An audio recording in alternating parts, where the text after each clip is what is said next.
Unbelievable. You were the best redeveloped hotel. You were recognised the best redeveloped hotel by the Queensland Hotels Association. Tell us a bit about that. Well, that was done. That was after our last renovation, and we did open up the hotel a great deal to what it was before. Yeah. It was done on an old English style hotel originally, and worked very well at that time. But it needed to expand because it was just outgrew it. Yeah, and so we decided to open it right up and give us more dining area. So you think it's necessary to be continually looking at upgrading? This is a bit like the Harbour Bridge. We felt as though, look, my boys had an enormous input into this. The whole psyche was developed by Philip on the beer side of thing over the last 10 years, and he developed a fantastic business there with people coming in and buying beers out of the bottle shop.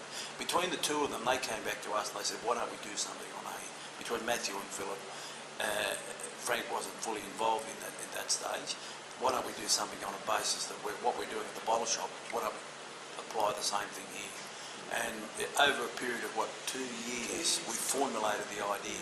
The boys, and they did all the legwork and everything, and left it up to Mum and Dad to make sure the bank had come on side. And find the money, and instead of putting a coat of paint on our building, on the inside, just doing it, they came up with a totally different concept. And I can say this, that banks sort of looked at us to say, what are you doing? Selling, all of a sudden we're selling beers for $2.50, now we're selling them for $8, $9, $10, $11, $12 a glass. And they're saying, hang on, this is Toowoomba. It really is a working proposition. Yeah, so if you give the people what they want... Give them what they want instead of telling them... How many people like I said earlier, don't tell the people what you're going to give them. You find out what they want. Do the research.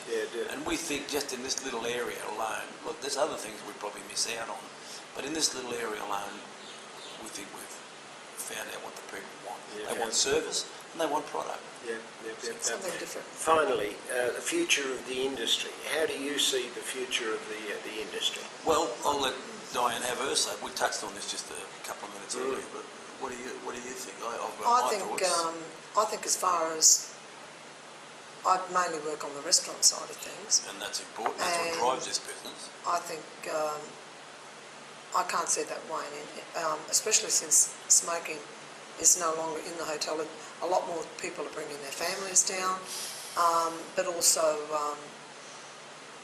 I think there's a need because people don't want to go to the restaurants and they love pub food, but they like good pub food too. And here they know they can come down and buy it, have a decent meal without having a ridiculous corkage. So you're not worried about anyone competing in the industry? You know that you're happy that you can take on. I think everyone has its ups and downs, but I think we just seem to we try and fight back all the time, and offer a product that nobody else is trying to introduce something different. And our product is, well, we stick with service. Like Diane's a stickler for product, as being presented right, etc.